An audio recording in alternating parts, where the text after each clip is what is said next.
आपको अगर आप फर्स्ट टू फिफ्थ के लिए जा रहे हैं, बस इसी में कंफर्म जो है डाउट रहता है कि फर्स्ट टू फिफ्थ प्राइमरी की जब हम बात कर रहे हैं तो इसमें कौन कौन एलिजिबल है।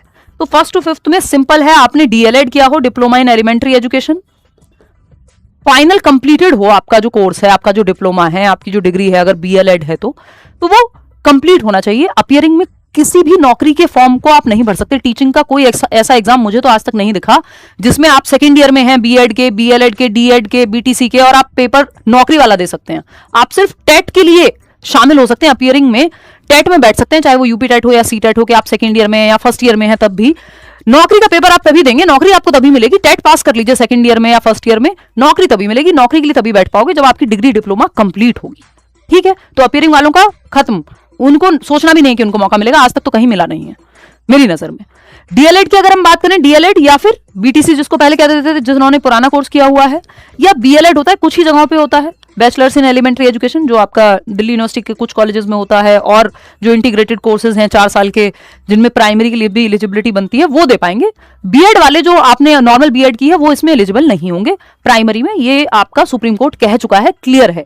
दुखद बात है कई लोगों के लिए, बट ये बात क्लियर है। और दुखद इसलिए कि उन्होंने 6-7 साल लगा दिए इस बात को कन्फर्म करने में कि बीएड वाले अब नहीं दे पाएंगे, पहले एक टाइम पे एलिजिबल रखा था, इसलिए दुखद है। 6th to 8th की, तो 6th to 8th में कई लोगों को यहाँ पे रिलीफ इसलिए मिल पाएगा कि जो ये डीएलएड वाले हैं। अच्छा, इसके साथ साथ क्या चाहिए आपको, सी टेट या यूपी टेट का पेपर 1, क्योंकि प्राइमरी में पेपर 1 जरूरी होता है, पेपर 2 नहीं काम आएगा। जैसे एलिमेंट्री में या 6th to 8th में आपका पेपर 1 काम नहीं आएगा, वहां पेपर 2 चाहिए होता है आपको। तो 6th to 8th में एक तो आपका सी टेट या यूपी टेट, इन दोनों में से कोई भी होगा तो चल जाएगा। सी टेट चलता है उत्तर प्रदेश में, ठीक है।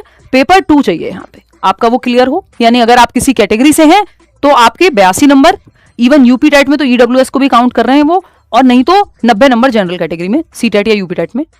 इसके अलावा आपका बीएड प्लस ये सब तो एलिजिबल है ही, ये जितने भी डीएलएड, बीटीसी, बीएलएड, ये इंटीग्रेटेड जो कोर्स हैं आपके, आईटीईपी अभी कंप्लीट नहीं हुआ है हालांकि, तो ये सब 6th to 8th में भी अप्लाई कर पाएंगे। पेपर 2 यहाँ चाहिए होगा, इतनी बात क्लियर हो गई, कोई दिक्कत नहीं। एलिजिबिलिटी क्राइटेरिया यही है, इतना ही चाहिए, इसके ऊपर कुछ और नहीं चाहिए। टीजीटी पीजीटी वाले जानते ही, आपका ग्रेजुएशन प्लस बीएड और आपका मास्टर्स प्लस बीएड, ठीक।